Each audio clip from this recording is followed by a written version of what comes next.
Welcome to the debate. In 1998, a man who confessed to murdering over 300 people was quietly released from prison for good behavior. I mean, just hearing that sentence out loud is probably making people scream at whatever device they are listening to right now. Right. It feels like a massive glitch in the system. How on earth does a modern justice system open the doors for a prolific serial killer? Today, we are looking at the terrifying case of Pedro Lopez. Yeah, known chillingly as the monster of the Andes. Exactly. And we're using this case to examine what happens when the rigid, objective frameworks of the law encounter an anomaly so profound that it just shatters our understanding of criminal rehabilitation. Because the scale of this case is, well, it's almost impossible to comprehend. I mean, Lopez operated across South America. He was born in Colombia, hunted across borders, and was finally arrested in Ecuador in 1980 after an attempted abduction. And the numbers are just staggering. Officially, he was charged with 110 homicides. Right. But his confessions brought that number well past 300. And yet, exactly as you said, the institutional response in 1998 was to formally declare him sane and grant him release. Which is terrifying. It is. And 4 years later, in 2002, he was linked to another murder. And today, his whereabouts are completely unknown. He reportedly vanished right back into the rural countryside, the exact killing grounds he knew so well. It really is the ultimate nightmare scenario, and it forces us into a deeply uncomfortable but I think necessary conversation. Can a concept like rehabilitation ever truly apply to such historically prolific offenders? Or does standard penal release fundamentally fail to account for the catastrophic risk to society, especially when extreme outliers simply walk out the front door? Well, I'll be taking the stance that no matter how horrifying the outcome, our legal and psychological frameworks must rely on objective metrics. When a legal institution sets criteria for sanity and penal compliance, it must abide by them. We can't abandon foundational legal principles and the rule of law just because we are faced with a statistical outlier. And I will argue that applying standard, assembly line models of rehabilitation to a historical anomaly is a profound systemic failure. Taking standard metrics built for average offenders and applying them to a predator of this magnitude isn't upholding the law. It's a catastrophic miscalculation that directly unleashed an unmitigated threat back onto the public. Okay. To kick this off, I want to address the listener directly, because if you're hearing the facts of this release, your immediate reaction is likely revulsion. It feels so wrong. Yeah, understandably so. Right. But we have to look closely at the mechanical gears of the justice system. The system, by absolute necessity, operates on defined legal and psychological thresholds. It just has to. But those thresholds... Let me just explain the mechanism first. In 1998, authorities in Ecuador didn't just casually unlock the gates because they felt like it. Medical professionals conducted psychiatric evaluations and formally declared Lopez sane. He also met the established institutional criteria for good behavior during his 18-year incarceration. 18 years for hundreds of victims. I know, and my stance here is absolutely not a defense of Pedro Lopez. The man's actions are indefensible. What I am defending is the structural integrity of the legal system itself. Think of the law like a structural engineering code for a bridge. Okay. You calculate for standard weights. If an institution establishes criteria for what constitutes mental competency and what constitutes a fulfilled sentence, it must adhere to those criteria when the conditions are met. If a sentence has a legally defined limit, the state must honor it. Even when the weight on the bridge is a 300-victim anomaly? Yes, because the alternative is a justice system governed by public panic, subjective horror, and emotional retaliation.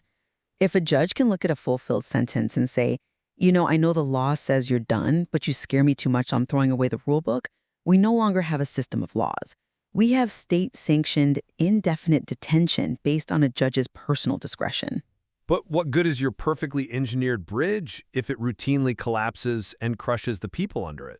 I mean, I completely understand the desire for objective legal standards, but my position zeroes in on the practical reality of the threat here. Which the law tries to account for. But it failed completely in this case.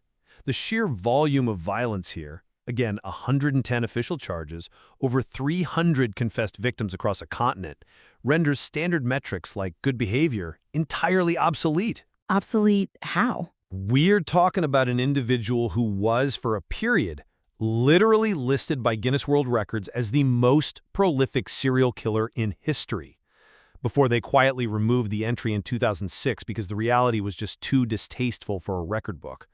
That is the magnitude of the anomaly we are dealing with. I don't disagree on the magnitude. Right. And the psychology is paramount here. Lopez didn't confess out of guilt. The source material notes he hoped to gain a twisted kind of immortality.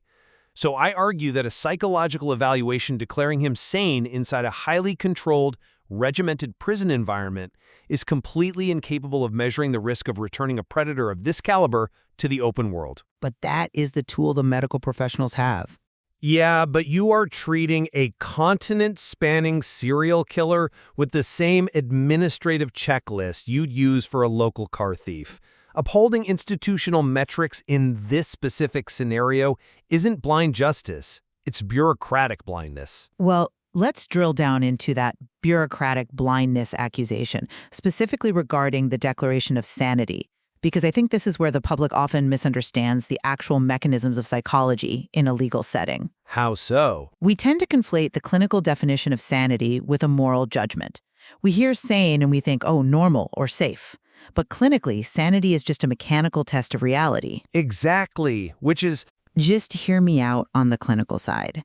When psychiatric professionals evaluated Lopez in 1998, they weren't measuring his soul, they were measuring him against objective criteria. Does this individual understand the nature and quality of his actions? Does he know right from wrong? Right. Is he suffering from a severe psychosis, like schizophrenia, that divorces him from reality and prevents him from understanding the consequences of his behavior? The doctors found that he was perfectly tethered to reality. He understood the rules of the institution. He knew exactly what he was doing. Exactly. And that is precisely why the metric is wildly inappropriate here. You just said it yourself. Sanity means he understands the nature of his actions. His sanity is exactly what makes him so unbelievably lethal. But that's the legal threshold for competency. Let me finish this thought because it's crucial. A clinical finding of sanity for a psychopath who hunts human beings isn't a mitigating factor. It's an aggravating one. It means every single one of those hundreds of murders was meticulously planned and calculated. Which makes him culpable under the law. Yes, but he wasn't driven by a momentary psychotic break. He was driven by a deep-seated desire for a dark historical permanence. So when the legal system uses a basic reality test to check a box and say, yep, he's saying, clear him for a release, they are using an instrument that completely misses the actual pathology. It doesn't miss the pathology. It just answers a specific legal question. It's like using a thermometer to measure a hurricane. Yes, the thermometer accurately tells you it's 75 degrees outside, but it completely fails to capture that a Category 5 storm is about to tear your roof off. The tool isn't broken, but using it to determine public safety in this context is absurd. But if you throw out that thermometer, what do you replace it with? I mean, let's take your premise. Let's say we reject the clinical declaration of sanity for Lopez simply because his body count is overwhelmingly high. Because it is an anomaly. Legally saying, hey, if you kill 5 people, clinical psychology is valid. But if you kill 50, psychology suddenly stops functioning, and we legally categorize you as a monster outside the bounds of medicine. Where exactly is the line where we tell doctors their clinical frameworks are no longer legally valid? Well, the line isn't just about the number, right? It's about the fundamental nature of the behavior. And this brings us directly to the other metric you are defending, which is good behavior. Which you maintained for 18 years. Sure, but think about how a prison operates. It is a highly structured environment built on a token economy. You follow the schedule, you don't cause trouble, you get points, you get privileges. Good behavior is an administrative tool designed to keep order among standard inmates. It shows an ability to comply with rules. For a highly organized, predatory individual like Lopez, good behavior isn't evidence of rehabilitation. It is merely adaptation. I mean, this is a man who operated across borders in South America. He evaded law enforcement across multiple countries for years. That requires immense intelligence, patience, and the ability to blend in. He was highly organized, yes. So for a predator like that, acting out in prison serves absolutely no strategic purpose. He realized very quickly that the easiest way to get back to his hunting grounds was to quietly make his bed, follow the guard's instructions, and play the model prisoner. You're assuming his internal state there. He adapted to the institutional cage just as easily as he adapted to the rugged Andean countryside to hunt. By calling that good behavior, the system actually rewarded a highly lethal predator for successfully hiding his teeth. That is a terrifying framing. And frankly, it makes a lot of intuitive sense. But legally, you are walking into incredibly dangerous territory by calling his compliance adaptation.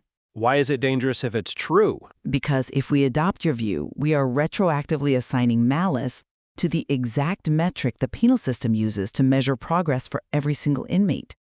How on earth does a parole board or a judge functionally distinguish between genuine good behavior and predatory adaptation? By looking at the crimes. But the law requires observable facts during the sentence. If an inmate obeys the rules for 18 years, the law says they have complied. If you ask the law to guess their secret internal motives to say, well, you behave perfectly, but we think you're just manipulating us, you are asking the justice system to punish people for their thoughts. I'm not asking. You are punishing them for what they might be planning rather than what they have actually done while incarcerated. Look, I'm not asking the system to read minds. I'm asking it to read the historical record. We aren't guessing about his internal motives. The man explicitly confessed to haunting hundreds of victims to secure twisted immortality. Which is why he was incarcerated in the first place. Right. But when you have an established behavioral baseline of transnational mass murder, assuming that 18 years of quiet compliance means he's fixed is dangerously naive. And we don't have to debate this purely in the abstract. Because of 2002? Exactly. We know exactly what happened next. Let's look at the grim reality of 2002. Just 4 years after this supposedly triumphant objective institutional release you're defending, the system's massive blind spot was exposed. Lopez was linked to another murder, and then he vanished. It is a dark outcome, I agree. The details here are chilling. The material notes he went right back into the countryside, to the exact killing grounds where he had previously found so many victims. That was the last time anyone reported seeing Pedro Alonso Lopez. So you can defend the structural integrity of the legal release all you want, but the outcome is undeniable. The risk to society was fatally miscalculated. I don't minimize the dread of that outcome for a second. Knowing he is unaccounted for is a profound failure of public safety. But we have to separate the legal mechanism of the sentence from the limitations of post-release surveillance. I'm not sure you can separate them when the result is a dead body. Legally, you have to. When Lopez was arrested in Ecuador in 1980, he was prosecuted under their jurisdictional laws at the time. Ecuador had a maximum legal sentence. He served it. The clock ran out. And that's the flaw. When a legally mandated sentence is fulfilled, the social contract dictates that the individual re-enter society. The fact that authorities couldn't track him in 2002 is a catastrophic limitation of post-release monitoring in rural transnational areas. It is not a flaw in the fact that his legal sentence expired. It absolutely is a flaw.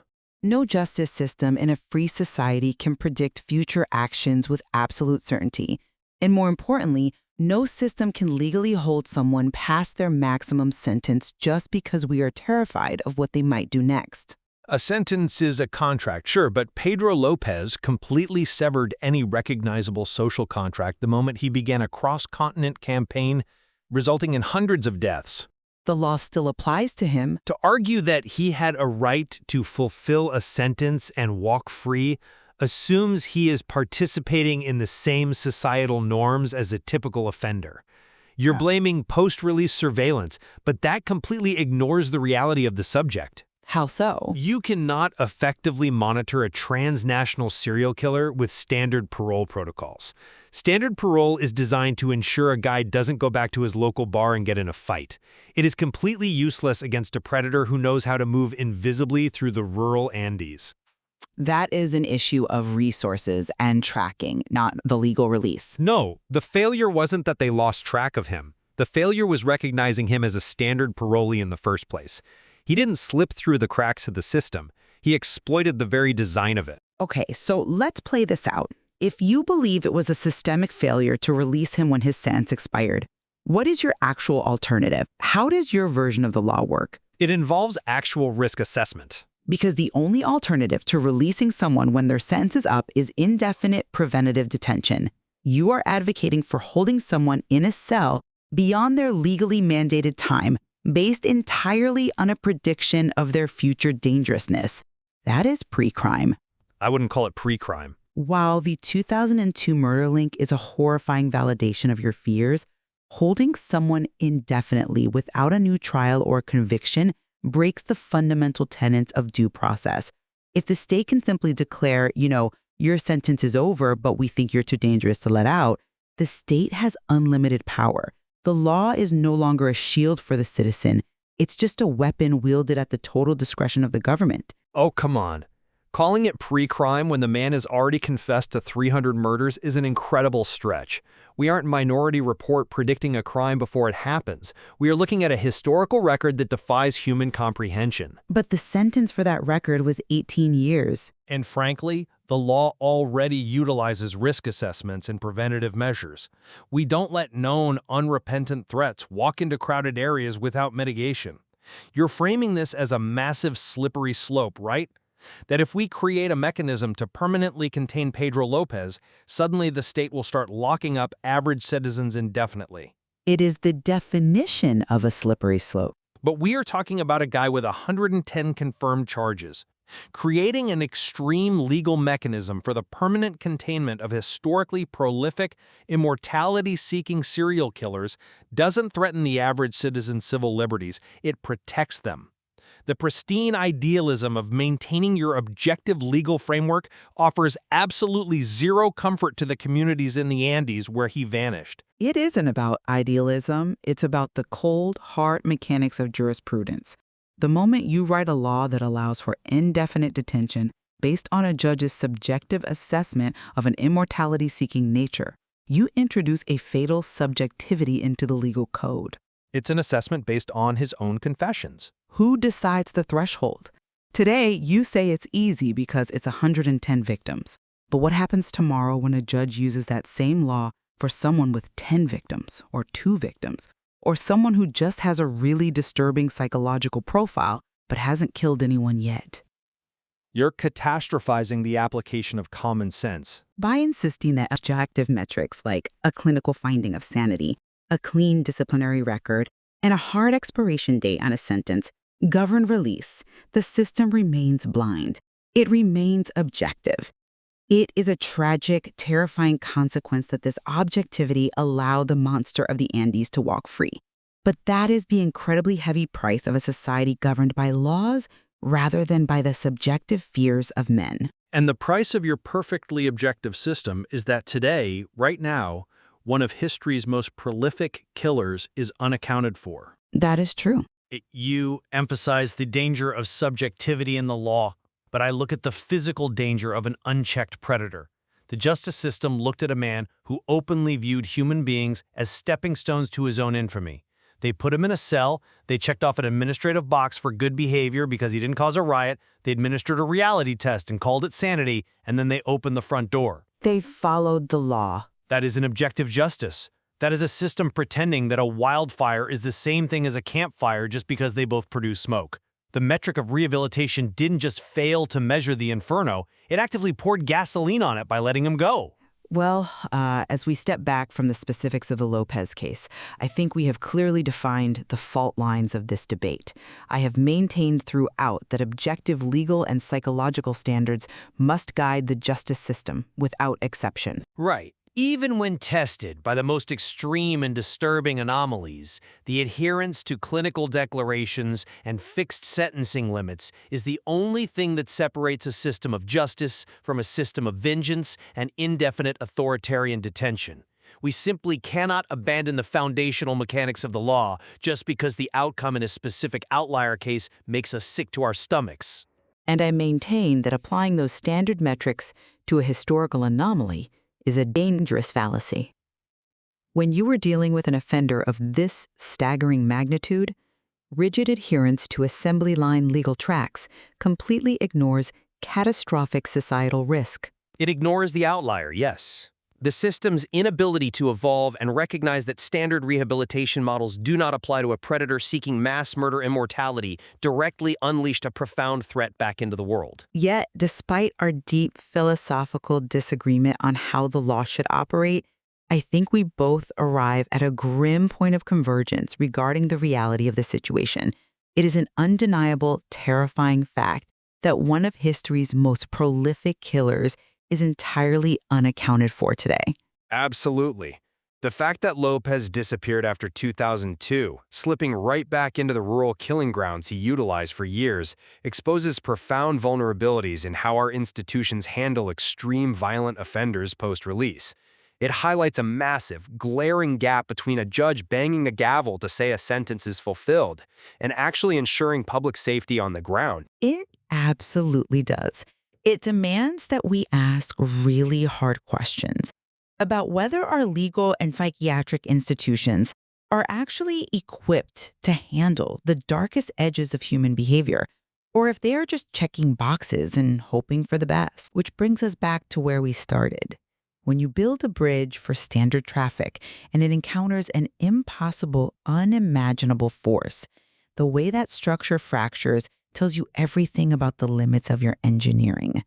We are left looking at the structural limits of our justice system, wondering how to balance the rigid integrity of the law with the raw, terrifying necessity of public safety. Thank you for joining us on this exploration. We leave the final verdict up to you.